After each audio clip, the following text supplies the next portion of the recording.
51 லட்ச ரூபா கடன் வாங்கினதுக்கு நான் இது வரைக்கும் 94 லட்ச ரூபா கட்டிட்டேன். அப்படித்தானே சார்? 94 lakhs கட்டிருக்கீங்க. ஆமா.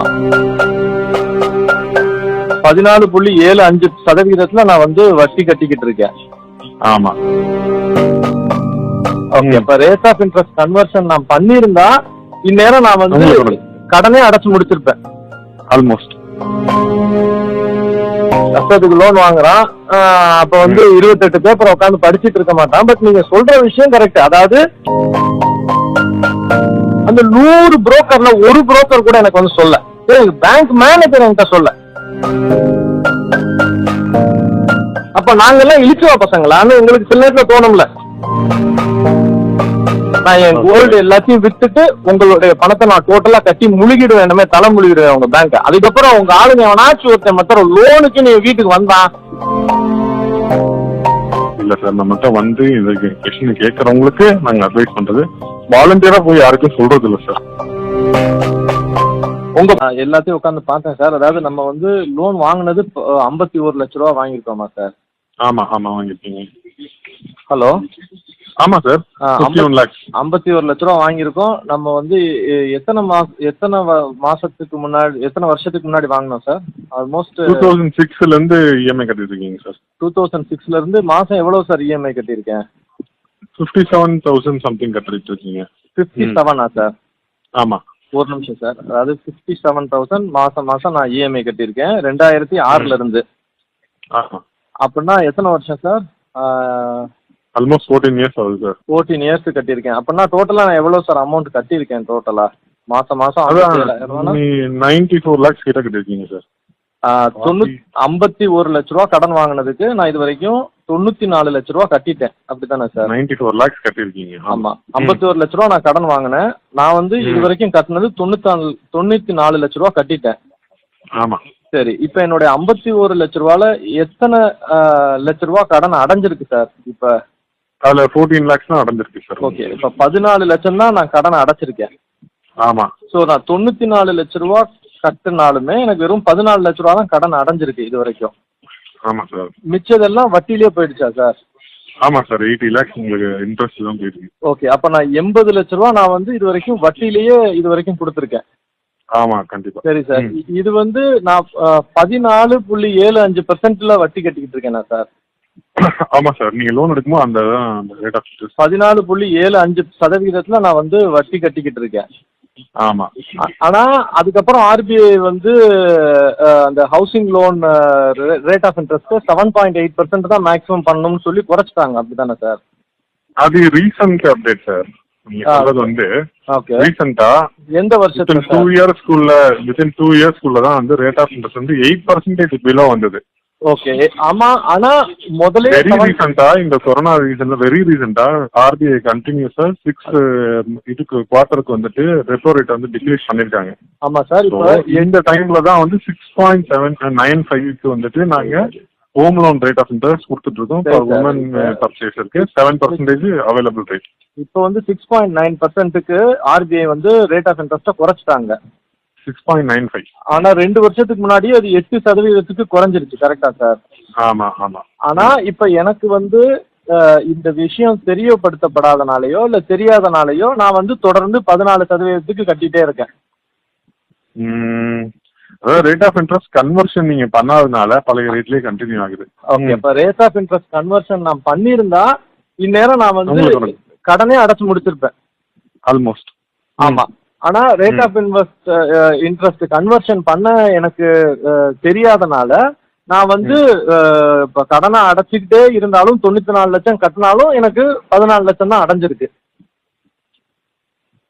ஆமா சார். அதான் ஆமா. அன்னைக்கு நீங்க என்கிட்ட சொன்னீங்க. அதாவது I am actually paying for my ignorance. அதாவது என்னுடைய அறியாமைக்காக நான் வந்து செலவு பண்ணிருக்கேன் அப்படின்றதுதான் உண்மை இந்த மேட்டர்ல. இல்ல சார், இது எல்லாமே வந்து நீங்க இப்படி கேட்டீங்கன்னா என்னால பதில் சொல்ல முடியாது. லோன் அக்ரிமெண்ட்ல எல்லாமே இருக்கும். Everything will be there. ஏன்னா அந்த லோன் அக்ரிமெண்ட் எடுத்து நீங்க படிச்சு பாத்தீங்கன்னா லோன் அக்ரிமெண்ட் பேப்பர் வந்து ஐ திங்க் 28 பேப்பர் இருக்குன்னு நினைக்கிறேன் சார். 28 பேப்பர் எல்லாருமே வரி தீராம படிச்சு கையெழுத்து போடுறது இல்லைன்னு நினைக்கிறேன். அவன் கஷ்டத்துக்கு லோன் வாங்குறான். அப்ப வந்து 28 பேப்பர் உட்காந்து படிச்சுட்டு இருக்க மாட்டான். பட் நீங்க சொல்ற விஷயம் கரெக்ட். அதாவது 14% நான் வந்து வட்டி கட்டிட்டு இருக்கேன். ஆக்சுவலா ஆனா ஆர்பிஐ வந்து அதை 8% குறைச்சிருச்சு 2 வருஷத்துக்கு முன்னாடியே. இருந்தாலும் எனக்கு அந்த விவரம் தெரியல. இல்ல சார், ஆர்பிஐ ரேட் வந்து ஒரு கைட்லைன் ரேட் தான். அது எனக்கு தெரியும் சார். நேற்று உட்காந்து நீங்க சொன்னனால நானும் உட்காந்து நெட்டை உட்காந்து படிச்சேன். ஆர்பிஐ வந்து பேங்க்ஸுக்கு ஒரு கைட்லைன் கொடுக்குது. அதாவது பப்ளிக் இதுக்கு மேல நீ ரேட் ஆஃப் இன்ட்ரெஸ்ட் பண்ணி மக்களை கஷ்டப்படுத்தாத, நானே உனக்கு கம்மியான ரேட் ஆஃப் இன்ட்ரெஸ்ட்ல கொடுத்துட்றேன். ஏன்னா நம்ம டெமோக்ராட்டிக் கண்ட்ரில நம்ம அரசாங்கம் மக்களால் தேர்ந்தெடுக்கப்படுற அரசாங்கம்ன்றனால மக்களுக்கு சாதகம் பண்ணணும்னு ஆர்பிஐ நினைக்குது. அதனால வங்கிகள் வந்து மக்களை வந்து அதிகமா மக்கள்கிட்ட இருந்து பணத்தை புடிங்கிருக்க கூடாதுன்னு ஆர்பிஐ வந்து சில சட்டங்கள் போடுது. ஆனா அந்த சட்டங்கள் வந்து மக்களுக்கு போய் சேர முடியாத சூழலும் இருக்கு. ஏன்னா மக்களுக்கு அது தெரியும். ஆனா வங்கி வந்து தொடர்ந்து 14% வட்டியை போட்டுட்டு தான் இருக்காங்க. கேட்டா இல்ல நீங்க வந்து எழுதி கொடுத்தா நாங்க வந்து 8% கொடுப்போம், நீங்க எழுதி கொடுக்காதனால உங்க தொடர்ந்து 14% வட்டி கட்டுங்க, நீங்க உங்களுக்கு விவரம் தெரியல, வட்டியை குறைச்சிருக்குன்றத நீங்க அப்ளிகேஷன்ல எழுதினா தான் நாங்க குறைப்போம், இல்லைன்னா நாங்க எங்க லாபப்படுறதுக்கு நாங்க ஏன் குறைக்கணும், 14% நான் கட்டிட்டே இருங்க அப்படின்னு.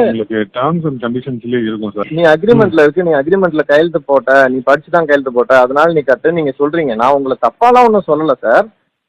நான் கேக்குற கேள்விக்கு வந்துட்டு எனக்கு புரிஞ்சிருச்சு. நான் அதுக்கான இல்ல நீங்க சொல்றத நான் அக்செப்ட் பண்ணிக்கிறேன். ஆனா என்னுடைய ஒரு சின்ன ஒரு நான் வந்து ஒரு டாக்டர்னு வச்சுக்கோங்களேன், எனக்கு வந்து உங்க பேங்க் பத்தி ஒண்ணும் தெரியாது இல்லையா. அதே மாதிரி நீங்க வந்து பேங்கர்னு வச்சுக்கோங்களேன், உங்க உடம்பு பத்தி உங்களுக்கு ஒண்ணும் தெரியாது இல்லையா. பாருங்க, அதாவது நீங்க பேங்க் ஒர்க்கர், பாவம் நீங்க என்ன செய்வீங்க, உங்களுடைய பேங்க் உங்க பேங்க் ஓனர்ஸ் இருக்காங்க, போர்டுல மெம்பர்ஸ் இருக்காங்க, அவங்க தான் பணம் சம்பாதிக்க போறாங்க.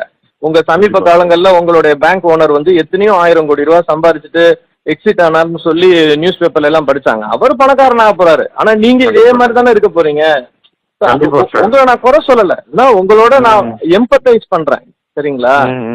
இப்ப விஷயம் என்னன்னா, ஒருவேளை நீங்க சிங்கிள் பர்சன் பேங்க் ஓனரா இல்ல பேங்க் மேனேஜரா இல்ல, ஒரு சாதாரண மனுஷனா நீங்க உங்களுக்கு இதெல்லாம் விவரம் தெரியாம லோன் எடுத்திருக்கீங்க.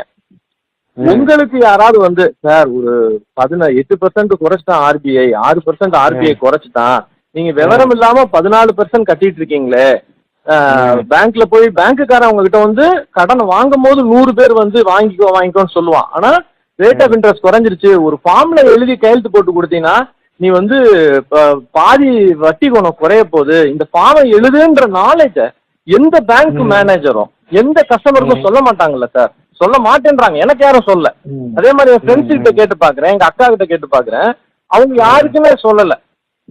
அப்ப எல்லா பேங்க் மேனேஜருமே ஒரே ஒரு சின்ன பேப்பர்ல எழுதி கையெழுத்து போட்டு கொடுத்தீங்கன்னா உன் வட்டி வந்து 14.75% இருந்து நீ வந்து 6% உன் வட்டி குறைஞ்சிரும். அப்படி வட்டி குறைஞ்சா நீ ஈஸியா லோனை கட்டி முடிச்சிருவ அப்படின்னு யாருமே சொல்லல சார். இப்ப எனக்கு சொல்லல சார், நான் வந்து 94 லட்சம் ரூபாய் கட்டியிருக்கேன் சார்.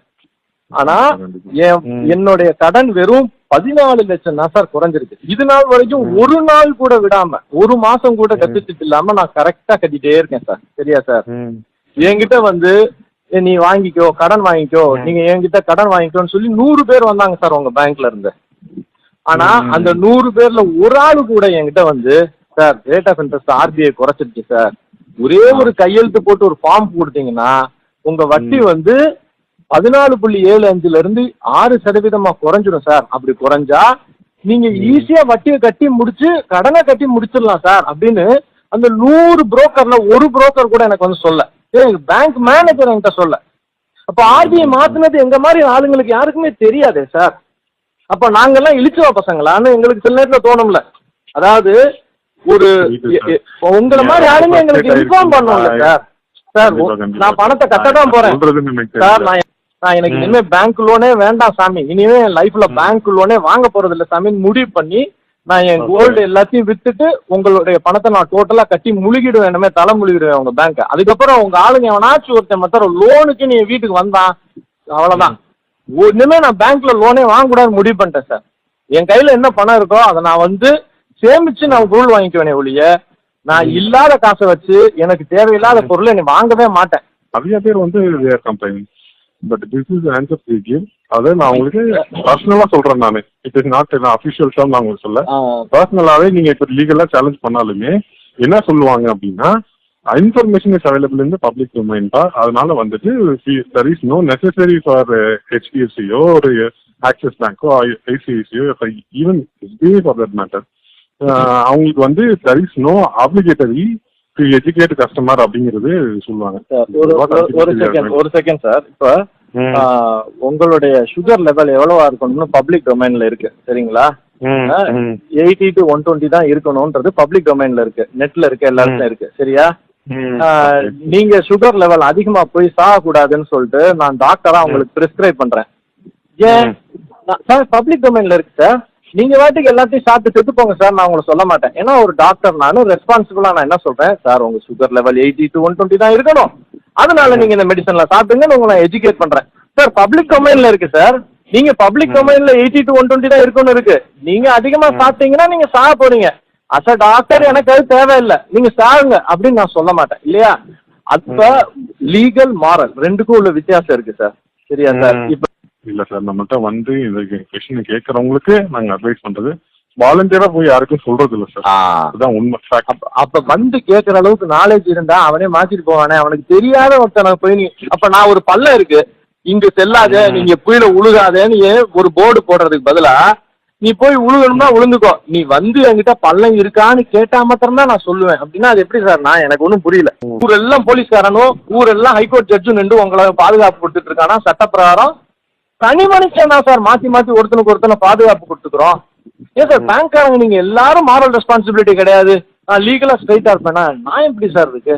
அட்லீஸ்ட் உங்ககிட்ட நான் ரெக்வஸ்ட் பண்றேன், நான் பணத்தை கட்டிட்டு தான் உங்ககிட்ட சொல்றேன். அட்லீஸ்ட் as an இண்டிவிஜுவல் ஒரு நாளைக்கு ஒரு 4 கஸ்டமர் யாரு கூப்பிட்டு ஏன்டா நீ ஏமாந்துட்டு இருக்கடா 14.75 வேணாண்டா, இந்த ஃபார்ம்ல போட்டினா நாளைக்கே 6% வந்துரும்டா அப்படின்னு சொன்னா அவன் வாழ்க்கைய மாத்திடுவீங்களே நீங்க.